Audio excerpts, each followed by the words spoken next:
roamed these lands more than 1,000 years ago. But these warriors are not just characters in Japanese mythology. Archaeologists have uncovered weapons of astonishing power that may have once belonged to truly gigantic samurai. What you are about to see will challenge every reasonable explanation. A remarkable archaeological discovery has recently appeared across various social media platforms. You may have already seen it. The remains of a legendary figure, known only as the Giant Samurai, were found in a remote region of Japan.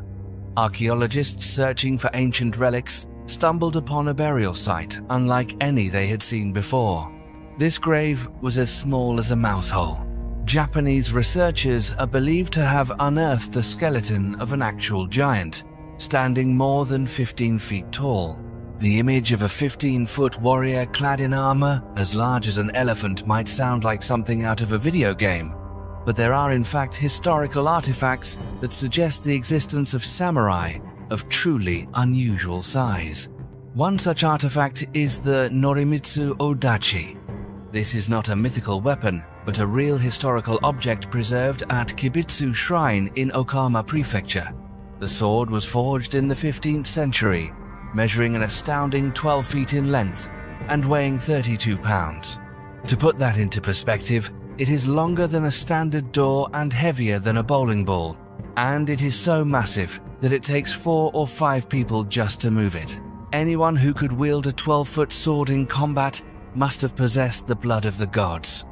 Hercules was a demigod, so perhaps only he could have handled the Norimitsu Odachi. Even an exceptionally strong ordinary samurai would have struggled to use such a weapon effectively in battle.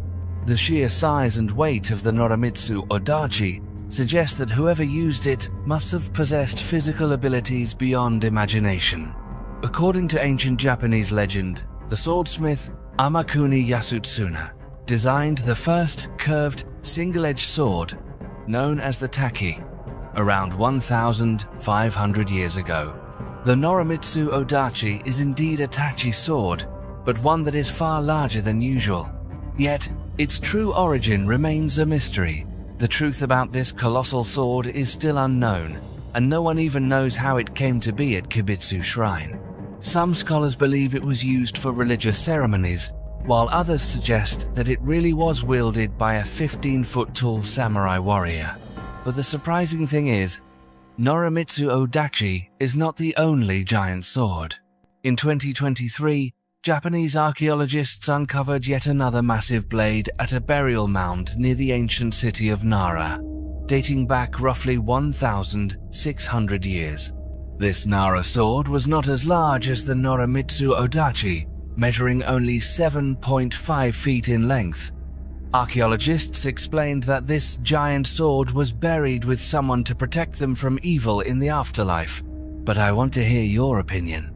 With swords like these, and the giant suits of armor believed to have once existed, it seems that there may be much more to ancient legends than just fairy tales.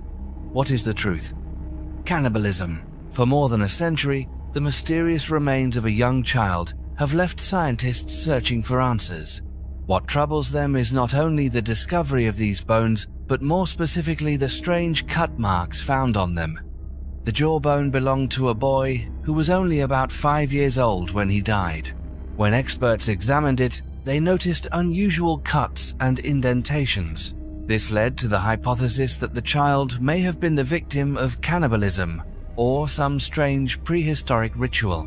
These remains were found in El Castillo Cave, part of a famous cave system in Spain. This area is well known for providing the earliest evidence of human presence in Europe, as well as for its prehistoric cave paintings that have fascinated archaeologists for years. In 1912, German paleontologist Hugo Obermeier and his colleagues discovered the child's jawbone. However, their research was interrupted by the outbreak of World War I, and the bones were stored away in a museum, almost forgotten. It was only much later that another research team retraced their steps and managed to recover these remains. When scientists studied the jawbone more closely, they made a chilling discovery. There were deep, sharp cut marks on the bone. suggesting that the child had endured something truly horrifying in that ancient cave. The research team also found a few fragments of human skull and teeth belonging to 2 other individuals in the same area. Upon further analysis, they determined that this child was an early Homo sapiens.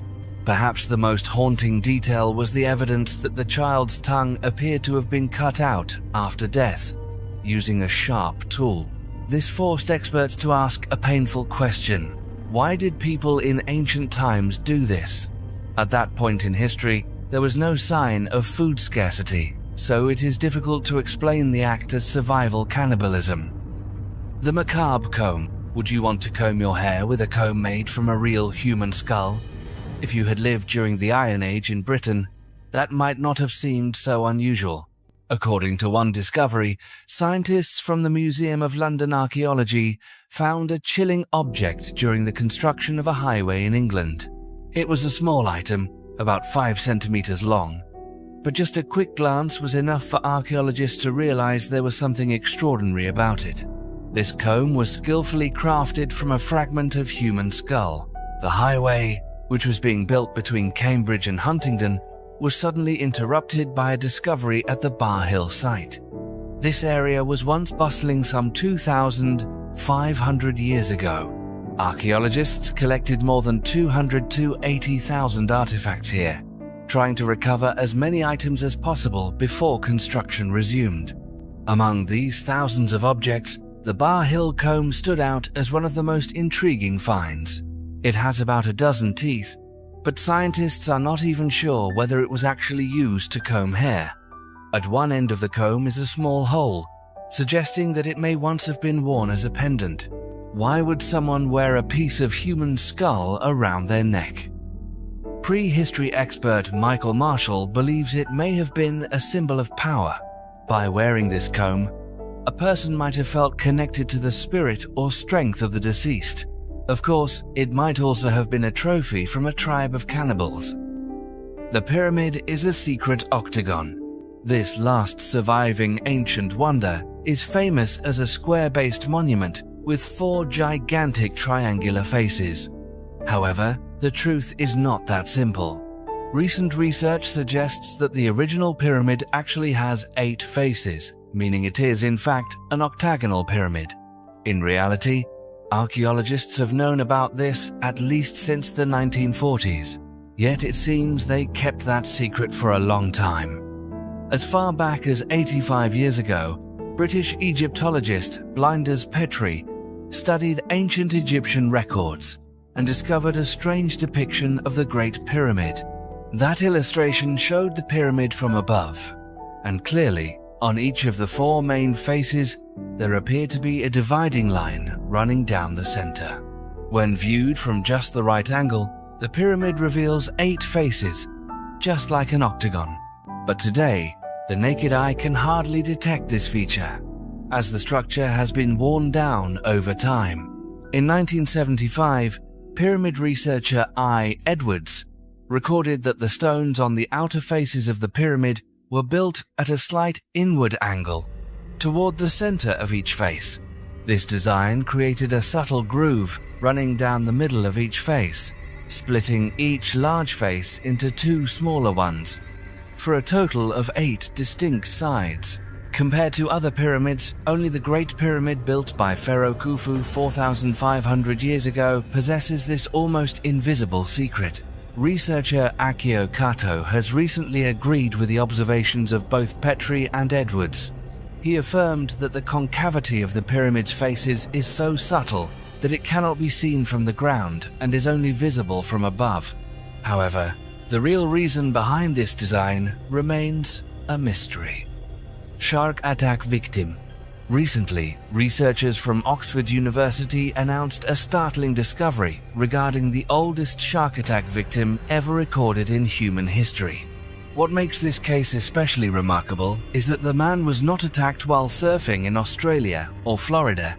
Instead, he was found to have died nearly 3,000 years ago while swimming off the coast of Japan. This discovery emerged from the meticulous work of an international team of scientists. They examined prehistoric human skeletons stored at Kyoto University remains that had been excavated from various ancient sites over the past century. Among these, the researchers happened to find a man whose bones bore numerous distinct injuries. Immediately, they recognized that he was the victim of a shark attack. According to the research team, the skeleton had around 790 bite marks, with edges as sharp as saw teeth. The victim had been savagely attacked by a shark before being buried at the Sukamo Shell Mound Cemetery, just like the other members of his tribe. Using modern analysis methods, scientists determined that he died around 1370 BC, and that he was still alive when the attack took place. Most notably, his left hand had been completely bitten off, most likely as he tried to fend off the animal. In addition, both of his legs were missing. However, scientists are still not certain whether he was attacked while hunting sharks or simply fell victim while swimming near the shore.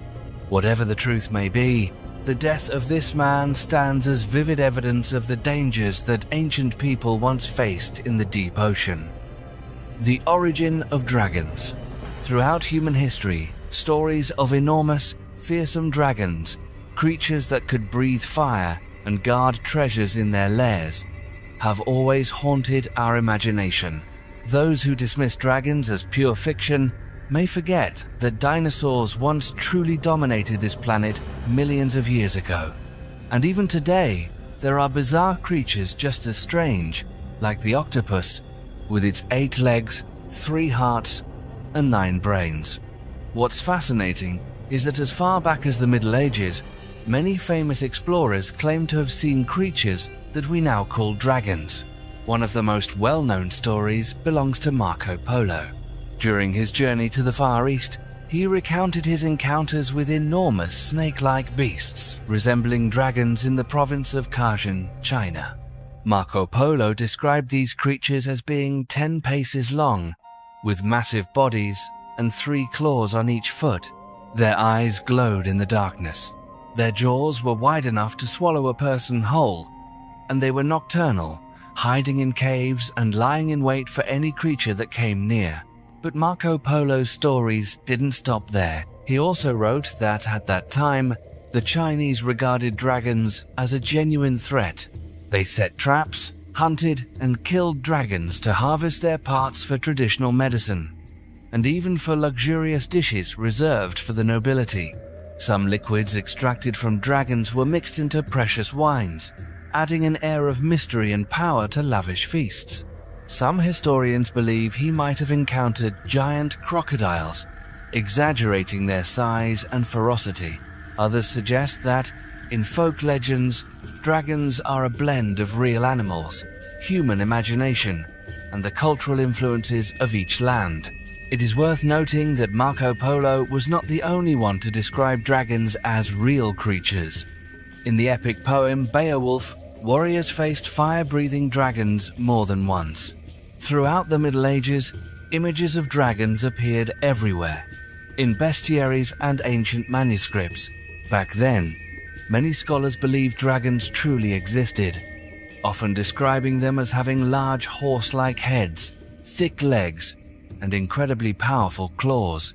Some modern researchers have even hypothesized that dinosaurs like Stegosaurus could have survived extinction, being mistaken for dragons by people in the Middle Ages. The records of Greek historian Strabo are also particularly noteworthy. More than 2,000 years ago, when he visited India, Strabo described giant reptiles with bat-like wings soaring across the night sky. These creatures were said to be able to spit a strange liquid, and if anyone came into contact with it, their skin would be bleached as if burned by acid, which only made the Chinese of that era more determined to hunt them down. Even though modern science has never confirmed the existence of dragons, as described in legend, stories of these mysterious creatures still live on vividly in the human mind. The sacred relic. Archaeologists have uncovered a relic that could change history and shed light on centuries of mystery in Austria. In 2016, a team of researchers excavated a Christian treasure that was 1,500 years old. This was not a random discovery. For many years, archaeologist Gerald Grabier had a hunch that something special was hidden atop a hill in Aeon. He and his team spent years digging, and just when they were about to give up, they were suddenly rewarded with an incredible stroke of luck. This hill was once the site of an ancient settlement established in the late 3rd century during the time of the Roman Empire. Beneath the remains, under the altar of an old church, they discovered a secret marble shrine. Inside this shrine were fragments of an intricately carved ivory box, decorated with Christian imagery. Gerald announced in a press release that there are only about 40 such ivory boxes in the world, and none like it had been found in over 100 years. These special boxes are known as pyxes. But what makes this discovery even more remarkable is their immense value, so much so that whenever a church was abandoned, the boxes were usually taken away. The fact that this box remained hidden in the ruins for more than a millennium is truly miraculous. The mystery deepens even further with the artwork on the box, which depicts the ascension of Christ but with a unique twist. Instead of the traditional image of Jesus rising into heaven, the scene shows him riding a chariot drawn by horses, heading toward a giant hand reaching down from the clouds. This is an image never before seen in early Christian art, as Christ had never been depicted ascending to heaven in a chariot like this. If finding a never-before-seen Christian image wasn't enough, there is another possibility. This ancient box may once have been used to contain fragments of the true cross itself. When scientists analyzed the relic, they found metal hinges and several tiny pieces of wood. These pieces of wood did not appear to be part of the original box and may well have been the sacred relic protected inside the ivory. The investigation is still ongoing, but if true, this could be the most significant Christian discovery in centuries. The Nubian egg. Among the most mysterious artifacts ever discovered in Africa, there is one small object that holds countless questions about human history. This is the Nubian egg, a real ostrich egg that has been buried underground for more than 6,500 years. Many researchers believe this egg could change the way we view the past. Some even suggest it is evidence that the ancient Egyptians knew about distant lands across the ocean long before the era of Columbus. The story begins in 1907, when a British archaeologist named Malib Sil conducted an excavation at an ancient cemetery in northern Sudan. As he was surveying more than 100 tombs belonging to the Nada or Badarian civilization, he came across this ostrich egg. What makes this egg remarkable is not only its impressive age, but also what is engraved on its surface. The ostrich that laid this egg did so before Stonehenge even existed, and yet it has survived almost intact to the present day. The most intriguing feature is the intricate patterns carefully carved into the eggshell. On one side of the egg appear 3 sharp triangles, strikingly similar to the shape of the Giza pyramids today. Beside them is a winding line, which many believe is a symbol for the legendary Nile River. When viewed as a whole, these drawings look like a primitive map, with the pyramids representing ancient Egypt. However, a major question arises. According to the official record, the Egyptian pyramids only appeared about 4,600 years ago, which means these engravings predate the actual pyramids by 2,000 years. How could anyone have carved images of pyramids onto an egg when the pyramids themselves did not yet exist? Several theories have been proposed to explain this contradiction. Some believe the triangles are simply depictions of mountains, but Sudan is not known for its tall, snow-capped peaks, so this idea was quickly dismissed. Others suggest the pyramids may actually be far older than we currently believe, even though all archaeological evidence points to the pyramids being the work of the Egyptian pharaohs. The mystery deepened when concentric circles were discovered clearly carved at the top of the egg. These rings reminded many researchers of the famous description by the Greek philosopher Plato of the legendary city of Atlantis in his work Critias. Plato once described Atlantis as a city built with alternating rings of land and sea, 2 rings of land and 3 rings of water, all equidistant from the center. Though the circles on the egg are rather rudimentary, they coincide in a striking way with Plato's account of Atlantis. It is possible that someone in ancient times tried to depict the legendary city on the eggshell, without knowing that thousands of years later, future generations would uncover it and ask profound questions about its meaning. From this, a theory has emerged that the creator of the Nubian egg not only knew of the pyramids, but also had knowledge of Atlantis. The arrangement of the drawing suggests Atlantis was located somewhere north of Egypt, near the region of Spain. If this is true, then the history of ancient Egypt, and even of humanity itself, may still hold many secrets yet to be revealed. 2 new stone hangers. New discoveries continue to emerge at such a rapid pace that even archaeologists are struggling to keep up. 2 new stone circles have just been found in England, changing our understanding of the prehistoric landscape. These 2 entirely new circles from the Stone Age have caused an incredible stir among archaeologists. Each of these circles is at least 5,000 years old, and both are enormous, so large in fact that they can easily be compared to Stonehenge itself. What's fascinating is that these new structures were not discovered by professional archaeologists. Instead, it was an independent researcher named Alan Endicott who happened to find them. Calling it a coincidence isn't quite accurate, because Alan had been actively searching for ancient relics. For decades, he had been tirelessly surveying the areas of Dore and Devon, seeking evidence of activity from the Neolithic era. Alan Endicott's efforts finally paid off, as scientific methods have now confirmed a discovery that could change history. Just a few weeks ago, a team of volunteer excavators visited one of Alan's sites and began digging for clues. According to Alan, one of the stone circles he uncovered is similar in both size and construction methods to Stonehenge itself. This is the kind of evidence archaeologists have long been waiting for to confirm that 5,000 years ago, Britain was home to more than just a single grand stone circle.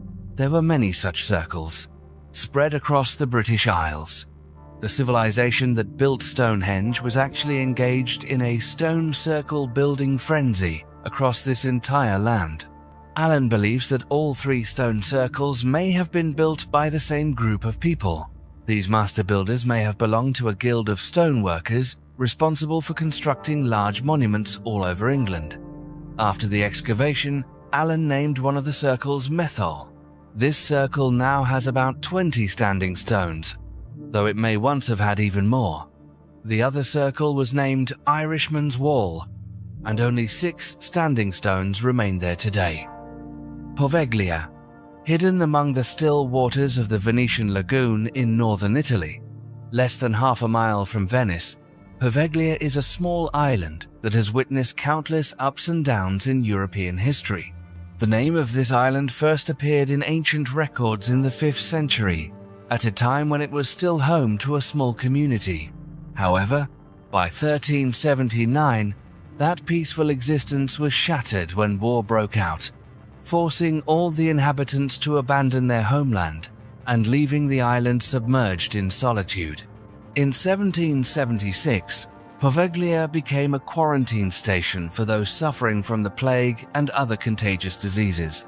Patients were brought here in hopes of containing the epidemic, but in reality, the island became the final resting place for countless unfortunate souls. By 1922, the authorities had once again transformed Poveglia, this time into a psychiatric hospital, a place surrounded by cold walls and stories that have never been fully explained. In 1968, the hospital closed its doors, leaving Poveglia abandoned and forgotten amid the mists of the lagoon. Although there were once plans to turn this place into a luxury resort, all such efforts failed. Today, Poveglia still stands, desolate and empty, sending a chill down the spine of anyone who mentions its name. One of the most chilling facts about Poveglia is that nearly half of the island is now a burial ground for tens of thousands of bodies brought here over the centuries. Archaeological excavations on neighboring islands have uncovered mass graves filled with plague victims, but most of Poveglia's mysteries still lie hidden beneath untouched earth. Not only that, Poveglia is also shrouded in terrifying rumors. According to legend, a doctor at the island's psychiatric hospital once tortured and even murdered his patients in gruesome ways, dismembering their bodies. Although no one has ever verified these tales, the ruins of the old hospital still stand amidst the overgrown grass, serving as a haunting reminder of the island's dark and troubled past. The genius of the Vikings. When most people think of the Vikings, they immediately picture fierce warriors raiding coastal villages across Europe. However, the true story of the Vikings is much more complex and fascinating than these common stereotypes. Beneath their fearsome appearance, they were actually bold explorers, and above all, builders of a civilization whose achievements far surpassed their era. The Vikings did not merely sail the seas in their legendary ships, they expanded their trade networks across Europe and even reached distant eastern shores. They established bustling marketplaces, founded new cities, and gradually built a unique social system deeply rooted in the Nordic spirit. As the Vikings expanded their influence, they created a remarkable culture and left a lasting mark on the map of world history. Traditional history still holds that the first telescope appeared at the end of the 16th century, thanks to Dutch lensmakers. But a sensational discovery in the year 2000 changed everything. When archaeologists excavated a Viking site on the island of Gotland, they uncovered a sophisticated lens, now known as the Visby lens. What stunned scientists was that this lens had been crafted 6 centuries before the Dutch invented the telescope. At first glance, the Visby lens appears quite simple, but in reality, it is a masterpiece of technology. Researchers have determined that this is clear evidence the Vikings were able to manufacture lenses at an exceptionally high level, a time when most other civilizations had yet to fully grasp the phenomenon of light refraction. The technique for making elliptical lenses appeared during the Viking era and then vanished for hundreds of years. Dr. Olaf Schmidt shared that the history of technology might be far more complicated than we once believed. He affirmed that this elliptical lens was invented hundreds of years earlier than traditional records suggest. Schmidt believes that the knowledge of lens making had once flourished, only to disappear into the currents of history, forcing later generations to rediscover it again in the 16th century. The story does not end there. Archaeologists have now uncovered a total of 10 lenses on Gotland. What's intriguing is that, although these artifacts are clearly linked to the Vikings, there is still debate over whether they were actually made by Viking hands. Some traces suggest that the true origin of the lenses may lie in the Byzantine Empire. If these theories are correct, then the Vikings were not just mighty warriors, but technological intermediaries between East and West. They may have brought the lenses from Byzantium back to the northern lands during their trading ventures, helping to preserve technological knowledge that once existed in ancient Rome. It's possible that the history of telescopes and lens making stretches much farther back than our books record, and that the Vikings once held this secret in their hands long before the Western world rediscovered the power of those small pieces of glass. The mysteries of the Kalamba stone jars. Hidden among the deep green mountains of Lore Lindu National Park, the Bada Valley is home to one of Asia's most intriguing archaeological enigmas. Here, amid the majestic landscape, hundreds of giant stone jars known as Kalamba are scattered across the hillsides and valleys, creating a scene that is both unfamiliar and mysterious. Although scientists have studied these stone jars for decades, they continue to fascinate both researchers and local people alike. The first puzzle lies in the very age of these jars. No one is certain when they first appeared. Some theories suggest they are only about 1,000 years old, while other archaeologists boldly claim they may date back to a time before Asia's ancient civilizations had even taken shape. Strangely, Not a single local legend speaks of their origin or original purpose. It is as if these giant jars are a legacy that fell from an entirely unknown civilization, their history erased by time. The next challenge comes from the material used to make the jars. Geological analysis reveals that the type of stone used for the kalamba does not originate in the Bada Valley. Transporting hundreds of such stones through rugged mountains and dense forests would require skills and resources seemingly beyond the reach of any ancient community in the region. The name Kalamba means the king's bathtub, a title that sounds both intriguing and mysterious. It's hard to imagine any king choosing to bathe in such a remote place, and even harder to believe that hundreds of these bathtubs would be needed. In particular, many of the jars were once covered by massive stone lids, so heavy that lifting them would be a challenge in itself. This makes the bathtub theory even harder to accept.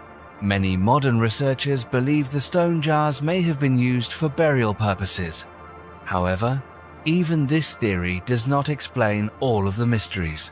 Some jars, like those found in Padang Tempura, are not deep enough to hold a human body. This raises the question, what were they made for? And who decided to build hundreds of such massive structures in this wild and remote land? The intrigue deepens when examining the interiors of some kalamba. Certain jars are divided into two separate chambers by a small stone ridge, differing in height by only a few centimeters. The mystery continues. Some of the large stone lids are decorated with strange figures, most of which do not resemble any living creatures today. Occasionally, human shapes or faces are found carved in relief on the jars, all with an abstract, unexplainable quality. Perhaps the strangest feature is found on jars, with perfectly parallel lines running around their bodies. Some have speculated that ancient people once possessed a technology that could soften stone, allowing them to shape large blocks as if molding clay. This controversial theory has never been fully dismissed. Other researchers propose that these cylindrical jars were used in mineral processing, especially for gold extraction. In fact, unusual burn marks have been found on some of the giant jars, as if metal had once flowed out from inside. As time goes by and many secrets remain buried beneath layers of moss and age, the Kalamba of Bada Valley still stand tall among the ancient forests, waiting for the day when their true purpose and origin might finally be uncovered. The forgotten ruins of Oaxaca. When people think of the Maya civilization, most imagine it as one of the oldest cultures in the Americas. But in reality, the history of the Maya stretches much farther back than we commonly realize.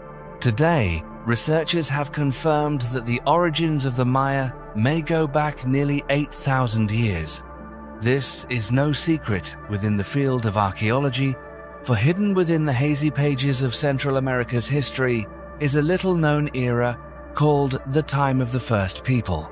This period is thought to have begun around 6000 BCE, when the first groups of people laid the foundation for what would later become the Maya civilization.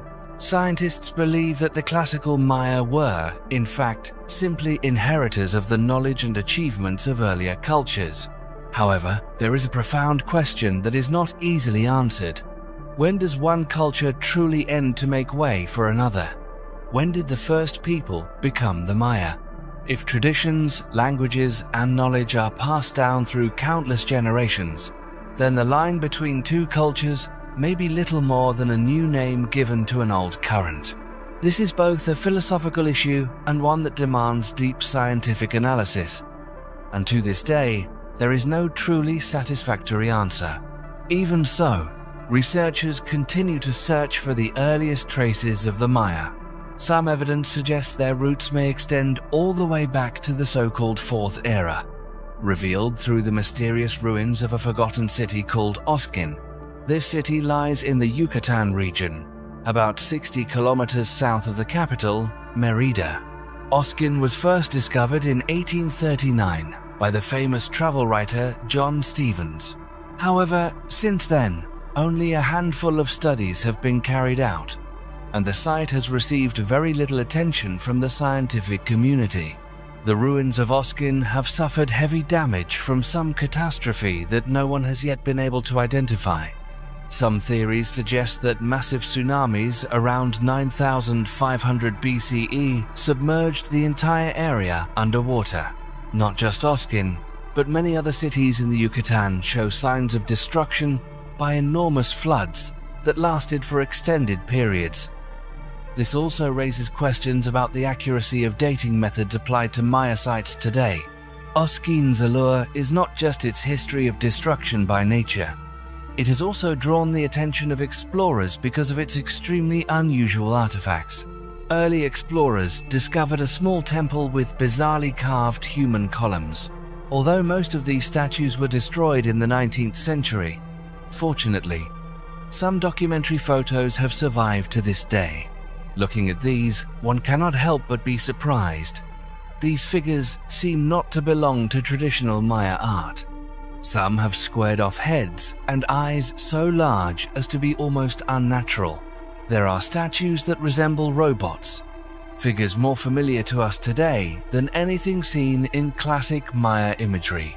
A few of these remarkable statues have been preserved by archaeologists and are currently displayed at the Museum of Anthropology in Mexico City. While all of them wear traditional Mesoamerican attire, it is clear that their features do not match those of the Maya. Most notable is a statue wearing a necklace adorned with an upside-down hand motif. This is the most controversial detail.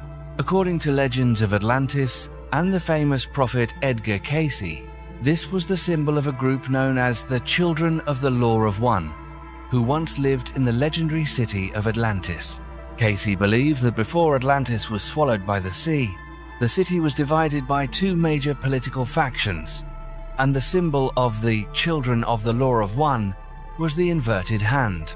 These details, as unbelievable as they may sound, have convinced some that the artisans who sculpted these strange statues at Oskin may have been descendants, or perhaps even survivors, of Atlantis' catastrophic downfall. Skeletons at the beach. Not long ago, a chilling discovery was made on a coastal beach in Wales. It all began in 2014, when a series of violent storms battered the area. After each storm, local residents started noticing white bones protruding from the sand. At first, everyone thought it was nothing unusual, but as the days passed, the situation became increasingly clear. People realized that hundreds of skeletons had been lying just beneath the thin layer of sand on the very beach where they had strolled with their children. Unaware, they were walking on what was truly a graveyard. Once it was confirmed that this beach was in fact a burial ground, archaeologists were quickly called in to address the situation. They discovered not just a few dozen, but hundreds of human remains, all dating back to the medieval period. Excavations began in 2014 and continued steadily until 2021. Based on their findings, archaeologists are now convinced that a Christian community once lived right by the shoreline, burying their loved ones behind the village's churchyard. Ironically, what was once an ancient cemetery is now a popular family beach. To date, archaeologists have uncovered a total of 210 graves. However, one strange detail is that very few grave goods were found.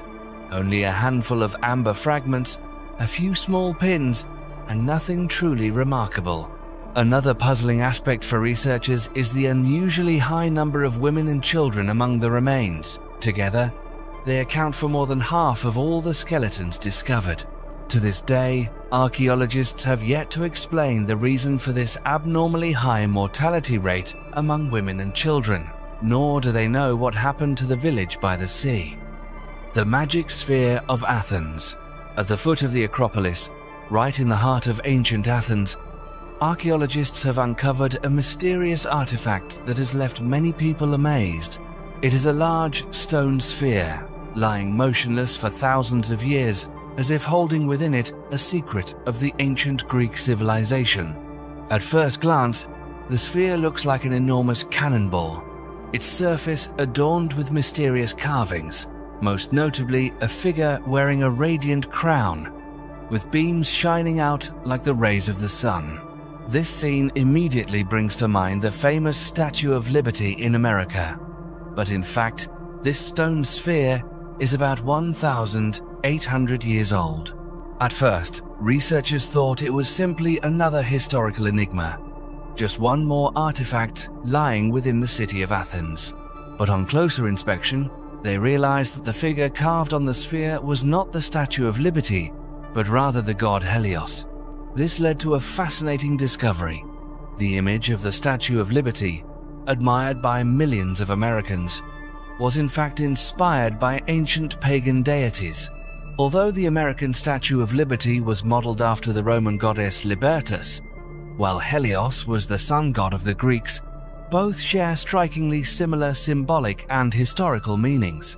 The ideas of freedom, light, strength, and hope represented by Helios, Libertas, the Statue of Liberty, and even the enigmatic stone sphere in Athens all originate from the dawn of human civilization. The first person to discover this sphere was Professor Athanasios Ropos, who found it during an excavation near the ruins of the Dionysus Theatre more than 150 years ago. On the surface of the sphere is an image of Helios crowned with radiant spikes. In one hand, Helios holds a whip. In the other, he tightly grips a scepter topped with 3 torches. At his feet are 2 creatures, perhaps dogs, lions, or possibly mythical beasts that no one can definitively identify. Beside them is a bizarre snake with a human head, believed to represent a constellation in the night sky. But the mysteries don't end there. The sphere is also covered in a series of other strange symbols. A large circle surrounding smaller circles, several lines of ancient Greek text whose meaning remains unclear, and characters arranged in ways that do not form any known Greek word. This only adds to the sphere's allure and mystery, as experts still cannot fully decipher what the ancients intended to convey. Based on research findings, scientists believe the sphere was crafted around the 2nd century AD. To this day, its true purpose and the meaning of its symbols remain unsolved. Some scholars think the sphere was connected to rituals worshipping the sun god and served as a magical object used in religious ceremonies. Belgian scholar Armand Zat, who studied the sphere in 1913, believed it was a sacred item representing the power of Helios. Others have suggested that the sphere was a talisman given to ancient gladiators to help them triumph in life and death battles in the arena. The horrors of Mona Island. In the heart of the Caribbean Sea, hidden between Puerto Rico and the Dominican Republic, lies an island that few have ever heard of. This is Mona Island, a place shrouded in secrets, stained by the blood of history, and cloaked in shadows that have never been revealed. Mona is not a destination for bustling tourist crowds or beach lovers. Instead, it is a true labyrinth, riddled with hundreds of underground tunnels where the darkness is so deep that sunlight from the surface can never reach. A particularly notorious section of Mona is known as the Dark Zone. It is a place utterly untouched by any ray of light from the world above, a natural dungeon forgotten for millennia. And it was here that researchers discovered ancient inscriptions carved into the raw stone walls, haunting words that read, "God created many things." Closer to the surface, you will find traces of many different civilizations. Archaeologists once uncovered an Incan jar filled with pure gold. That was not all. They also found an ancient Spanish wine vessel, considered the oldest wine ever discovered on the American continent. Today, Mona belongs to Puerto Rico and is officially part of US territory. Even so, very few people ever set foot on the island. Its rugged landscape, harsh natural conditions, and remote location mean that modern tourists rarely visit. Archaeologist Ido Davila once described Mona as a floating fortress in the ocean, both solitary and enigmatic in its appearance. Yet, the past of Mona is filled with dark chapters that few dare to mention. Long before Europeans first set foot in the New World, Mona was home to indigenous peoples. It is believed that the island has been inhabited since about 3000 BCE. By the time Christopher Columbus landed on Mona in 1494, it was already the center of a flourishing ancient culture. But from that moment onward, Mona witnessed a series of horrific events. It became a stopping point for missionaries, wandering pirates, soldiers of colonial powers, and, in more recent times, scientists and refugees. Looking back into antiquity, archaeologists have found stone tools in Mona's caves dating back 5,000 years. By the 12th century, an indigenous group known as the Taino settled on the island, and their descendants still live throughout the Caribbean today. The darkest period in Mona's history began in the early 16th century, when the island was swept up in the storm of Spanish colonialism. By 1515, Mona had become a transfer station for the crews of slave ships. Even more horrifying, King Ferdinand II forced the Taino to make a cruel choice: either become fishermen and farmers serving the Spanish, or descend into the pitch-black mines to extract bat guano for use in gunpowder and fertilizer production. Many indigenous people chose to fish or farm, but the Spanish still needed labor for the mines and brought in slaves from other islands to carry out this grueling, dangerous work. The tragedy of Mona continued for centuries. By the time Puerto Rico was handed over to the United States in 1898, the island's population had dwindled to just 6 surviving people. This haunting number remains as a chilling reminder of all that history has taken from this small, lonely, and shadowy island. Pirate terrors in the Mediterranean. Sometimes, the mysteries of the past only come to light when a chance discovery leaves the modern world stunned. On the floor of the Mediterranean Sea, just off the coast of Spain, underwater archaeologists have uncovered the wreck of a strange ghost ship. This was no ordinary wreck. It was the remains of a pirate vessel that once struck terror across these waters more than 3 centuries ago. This sunken ship dates back to the 17th century and was heavily armed, ready for pursuit and slaughter. But what truly astonished maritime archaeologists was the cunning of the pirates who sailed her. Instead of flaunting their might like a typical warship, they disguised their vessel as a harmless merchant ship. In the hold, researchers found piles of pots, pans, and cheap goods from Algiers. These wares were loaded aboard specifically to deceive anyone who might inspect the ship, making it appear as though it was simply transporting ordinary cargo to Spain. Perhaps fate did not favor these outlaws. Before they could carry out their plan, the ship was sent to the bottom of the sea. Its wreck was only recently discovered thanks to Odyssey Marine Exploration, a Florida-based ocean exploration company. At the time, the team was searching for the wreck of the British warship HMS Sussex, which sank in 1694. Along the way, they not only found remnants of Roman ships, but also uncovered the pirate ship with its extraordinary story. Experts have determined that this vessel once belonged to the notorious group known as the Barbary Pirates. These pirates were primarily Muslims who dominated the Mediterranean for over 200 years. Their greatest stronghold was in Algiers, turning the city into a center of power and fear.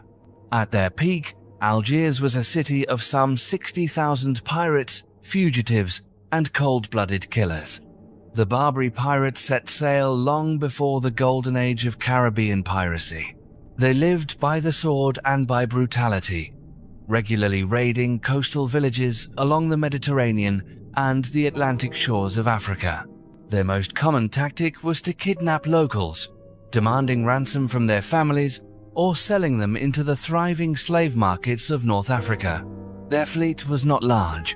The discovered ship measured only about 45 feet long and was rigged with 2 lateen sails. Its small size and nimble design allowed it to slip in and out of harbors, and it could even be rowed when needed, making it possible for the pirates to approach targets without being detected. Today, the wreck remains deep beneath the waves, a cold grave for an era of blood and tears, a place where history has sunk along with its unanswered mysteries. Looking back, one can truly grasp the scale and terror that the Barbary pirates spread across the Mediterranean and far beyond for centuries. The Statue of Liberty. The Statue of Liberty, America's brilliant symbol with its radiant, sunburst crown, has long been seen as the embodiment of liberty and hope. Yet, few people realize that the inspiration behind this monumental work remains a subject of debate among historians and mythologists. Some recent theories suggest that the Statue of Liberty may have drawn inspiration from the goddess Hecate in ancient Greek mythology. Hecate was not a goddess of peace or light like Libertas, but rather the deity of magic, witchcraft, and mysteries lurking in the shadows. If someone wished to bring the dead back to life, they would call upon Hecate's name. Her terrifying power was so great that, according to ancient accounts, even mighty Zeus himself was said to fear her. This goddess was said to dwell in dark caves beneath the earth, surrounded by bizarre creatures, monsters that fed on human blood. What is particularly noteworthy is that Hecate is often depicted holding 2 torches, lighting the way for lost souls in the darkness. This detail evokes images of Helios, who was also commonly shown wielding a scepter topped with 3 torches. Meanwhile, in the case of the Statue of Liberty, her torch has become a symbol of light guiding the way to freedom, hope, and equality. All these details blur the boundaries between mythological archetypes, especially considering that Libertas herself was never depicted holding a torch. In traditional imagery, Libertas usually appears with a spear and a special cap of liberty. This cap was once a symbol given to freed slaves in Roman times, and later became a familiar icon representing the aspiration for freedom. Libertas was worshipped since the days of the Roman Republic, with her own temple on the Aventine Hill. In Greek culture, there was even an equivalent goddess named Eleutheria. Crucially, Libertas did not wear a radiant sun crown like the Statue of Liberty. When you compare images of Libertas from ancient sculptures to the modern Statue of Liberty, the differences are striking. This becomes even more apparent when you look at the magic sphere once discovered in Athens, which depicts Helios with a crown of light, bearing many similarities to the famous statue in New York. These coincidences force us to ask, who ultimately inspired the Statue of Liberty? Perhaps even America's greatest icon still preserves a fragment of ancient mythological heritage, one that we are only just beginning to uncover. The world's oldest ritual. One of the most astonishing archaeological discoveries in recent years is the evidence of the world's oldest ritual. Professor Sheila Coulson from the University of Oslo uncovered proof that Homo sapiens performed rituals in Africa as far back as 70,000 years ago. This evidence was found while she was studying the San people, who live in the remote regions of Botswana. While investigating Stone Age artifacts in the hills of the Kalahari Desert, Professor Sheila happened upon a small cave that had been almost completely untouched by humans. Inside the cave, she saw a large rock carved in the shape of a python's head. According to her and her students, the stone looked remarkably like a real python, so much so that when light hit its surface, it almost seemed to shimmer like snakeskin. But that was not all. Professor Sheila and her research team decided to dig right in front of the stone snake's head.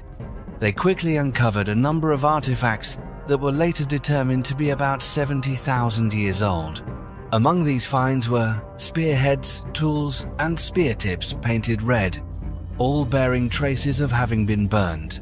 What is most remarkable is that this ritual took place earlier than any other ritual ever identified by science. This discovery not only changes the way we look at human history, but also opens up new questions about the spiritual life and beliefs of our earliest ancestors. The Horned Giants of Pennsylvania. Did giants truly once walk the earth? That is a question that has sparked the imagination of humanity for centuries. While most people consider giants to be nothing more than myth, many archaeological records contain strange evidence, suggesting the possibility that these giant beings may have actually existed. One of the most astonishing examples appeared in none other than the New York Times over a century ago. That article was nearly buried by the passage of time, and when it was found, it caused a great deal of surprise. The striking headline read, "Horned Human Skulls Found. Remarkable Discovery by Archaeologists in the Susa Valley." The article's chilling content recounted the discovery of the remains of 68 men, entirely different from any skeletons ever found before. These skeletons were excavated from a mound at Tuga Point, under the supervision of Professor A.B. Skinner from the Museum of the American Indian. The skeletons measured from 2.1 meters to nearly 7 meters in height, significantly taller than any modern human. Not only that, these skeletons were buried alongside massive stone axes, weapons that could only have been used by the strong arms of true giants. But the most shocking detail was found in the skulls. Some of them had 2 protruding bones that researchers described as horns. A photograph of the excavation site, taken by George Dunn in 1916, shows the scene of unearthing these giant skeletons. When a reputable newspaper like the New York Times once published it as a true event, the doubts about the authenticity of the story became even more intriguing. In reality, stories about giants are not rare. Even in the Bible, beings such as Goliath and the Nephilim are mentioned many times as a part of the mythological history of mankind. In fact, some modern scholars have even theorized that legendary characters such as Gilgamesh of Mesopotamia or Hercules of Greece could have been inspired by giants who truly existed. The story of the horned giants in Pennsylvania is only one in a series of mysterious discoveries that were reported in North American newspapers throughout the 19th and early 20th centuries. As the wilderness gradually gave way to farms and new cities, more and more Americans happened to discover giant skeletons buried deep beneath the land of their ancestors. In 1822, a skeleton as tall as 8 feet was discovered in Towanda. In 1895, the World newspaper reported on a giant human skeleton 9 feet tall found in California. Of course, history also records cases of fraud, such as the famous Cardiff giant. But alongside those, there are still many mysterious cases that have never been satisfactorily explained and seem to have simply been forgotten by time.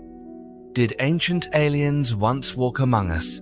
Hidden deep within the steep canyons and desolate caves of North America are ancient rock carvings left behind by native peoples. These engravings have always fascinated archaeologists and sparked countless theories.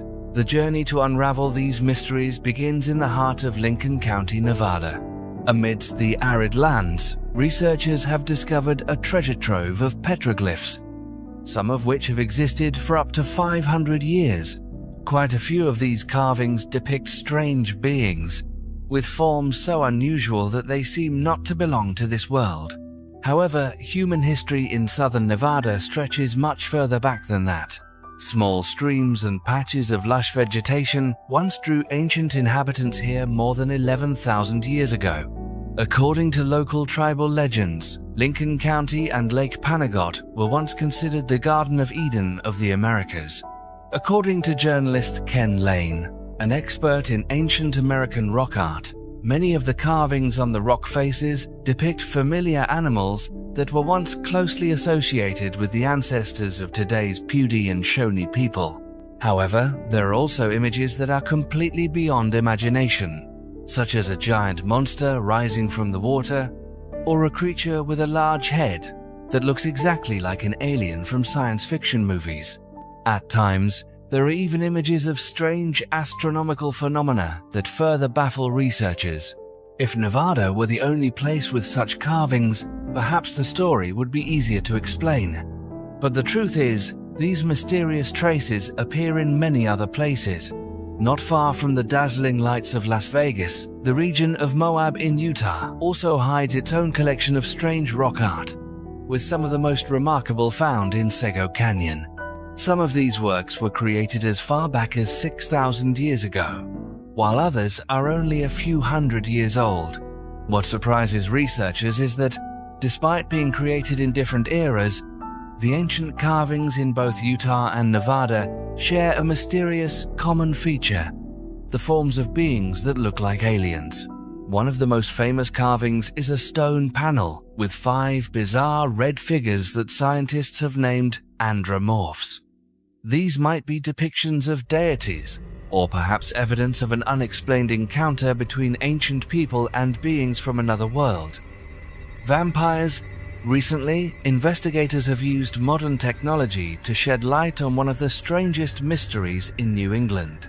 This is the story of a vampire whose remains were found in Griswold, Connecticut. The story began about 30 years ago, when archaeologists discovered a skeleton with its arms crossed in an X shape over the chest. This method of burial was not random, but rather a ritual used by 19th century Americans when they believed someone possessed supernatural powers and might rise from the grave to suck the blood of villagers. The deceased was buried this way simply because someone in the community truly believed he might be a vampire. It was a fear rooted in the anxieties of society at the time. They believed that placing the arms over the chest of the dead would prevent him from coming back to life and bringing disaster upon the villagers. However, based on what modern science has uncovered, it is highly likely that this man was not a supernatural being at all. Instead, he suffered from tuberculosis. In that era, many people genuinely believed tuberculosis was the result of being attacked by a vampire. Those who fell ill not only suffered physically, but were also shunned by their community, even treated as if they were real-life monsters. The remains of the vampire at Griswold became known as John Barber, based on the inscription JB55 carved on the headstone. Scientists at Parabon Nanolabs conducted DNA analysis on these remains. Based on historical records, it was discovered that there had indeed been a man named John Barber living in this community at exactly the time he died. From there, researchers took a step further through time. Using machine learning models and 3D reconstruction techniques, they recreated the face of John Barber. The result revealed that the man once considered a vampire had fair skin, brown hair, brown eyes, and many freckles. But when looking at the 3D reconstruction, many people couldn't help but laugh, as he looked remarkably like a villain from the Pirates of the Caribbean movies. The story of John Barber is evidence of how fear and ignorance once led people to assign terrible labels to each other, sometimes simply because of a deadly disease no one understood. Behind the vampire legend of New England lies a tragedy of isolation and mistaken beliefs, and it was not until the 21st century that modern technology could finally restore the truth for a man once feared and forgotten by society. Ancient footprints. Along the northwest coast of England, within layers of ancient mud, one can find remnants of a world long lost. Here, hundreds of fossilized traces of prehistoric animals have been discovered. But what is even more surprising is that, alongside them, there are human footprints, showing that thousands of years ago, people once walked on this very land. The oldest footprint found here dates back about 9,000 years, while the most recent ones are from the Middle Ages, just about a millennium ago. The ancient world comes to life through each impression left in the mud, giving us the feeling of witnessing the silent steps of our ancestors from a distant past. Recently, Dr. Alison Burns made a truly remarkable discovery. She found a footprint preserved almost perfectly, belonging to a young man who crossed the beach around 8,200 years ago. What impressed her was that the little toe of this ancient person bore the mark of a small callus. In those days, people rarely wore shoes. They moved mostly with bare feet, so each time they sat down, the little toe would frequently rub against the ground, forming small calluses. Even a faint footprint is enough to tell the story of an entire way of life, the habits, and the living conditions of people from long ago. The entire area was once a vast tidal mudflat. Thanks to this, the footprints have been preserved until today. When ancient people walked across the wet mud, every step left a depression. Then, the scorching sun would dry the mud, forming solid molds of the footprints. Over millennia, new layers of mud continue to cover them, burying and protecting these precious traces from the ravages of time. It is hard not to feel a sense of wonder when standing on a modern beach, looking down at the footprints set in stone and imagining the scene thousands of years ago.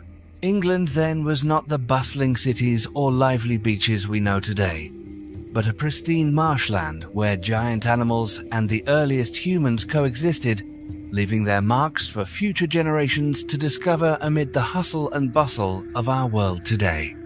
The Garden of the Hesperides in Greek mythology. When it comes to the legendary lands of ancient Greece, the Garden of the Hesperides cannot be left out. In the imagination of the ancients, this garden was said to lie at the very western edge of the world, where the boundary between light and darkness met, and where myth and reality blended into a scene that was both poetic and mysterious.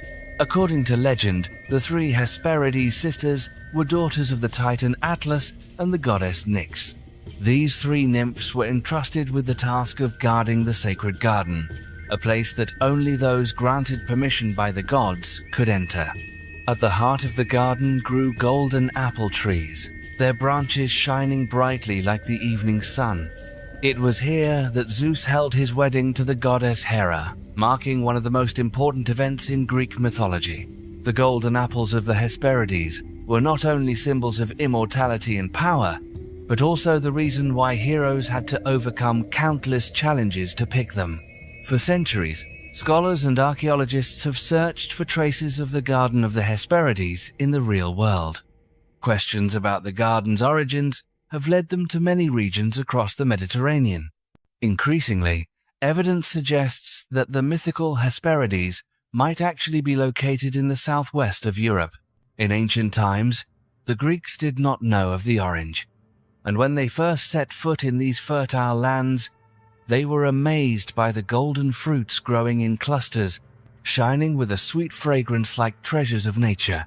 They called these golden apples, and the myth gradually became a romantic explanation for the wonders of the new world they discovered. Historians believe that the image of a garden far to the west also fits the descriptions given by ancient Greek writers, who always considered the far western Mediterranean to be the end of the world. From a modern perspective, the Garden of the Hesperides may not be a magical land existing only in dreams, but rather a symbol of human wonder and fascination at the unfamiliar beauty of untouched nature. Whether real or just a product of imagination, the Garden of the Hesperides has always held a special place in humanity's memory. It is not only a gathering place for the gods, but also a beautiful symbol of the meeting between humankind and the natural world, between reality and eternal dreams. And even today, when someone finds themselves standing in a grove of brilliant golden oranges in Portugal, they might quietly wonder if they are, in fact, standing in the modern-day Garden of the Hesperides. The rare golden sword pommel. A mysterious sword pommel, or sword hilt, made entirely of solid gold, was recently discovered by a metal detectorist near the United Kingdom. This artifact is considered an extremely rare find, with an estimated value of more than $30,000. A senior curator from the Medieval Archaeology and History Unit of the National Museum of Scotland stated that nothing like this has ever been found in the United Kingdom before. The sword pommel is exquisitely crafted and decorated with incredible detail. Yet, no one knows to whom it once belonged, where it came from, or whether it might be evidence of an ancient battle that has never been recorded. Upon closer examination, archaeologists realized that the artifact was designed in the shape of a bird. It appears to be a blend of Anglo-Saxon artistry and Christian symbolism. This sword pommel is also adorned with images of mythical creatures and scenes of crucifixion. It is filled with intricate and finely carved patterns, which only add to the mystery of this object. It is difficult to imagine what the complete sword would have looked like. We do not know exactly when this sword hilt was made. If you find these mysterious stories fascinating, feel free to share your thoughts in the comments below. And don't forget to subscribe to the channel so you won't miss any of our upcoming discoveries. We look forward to seeing you in the next video.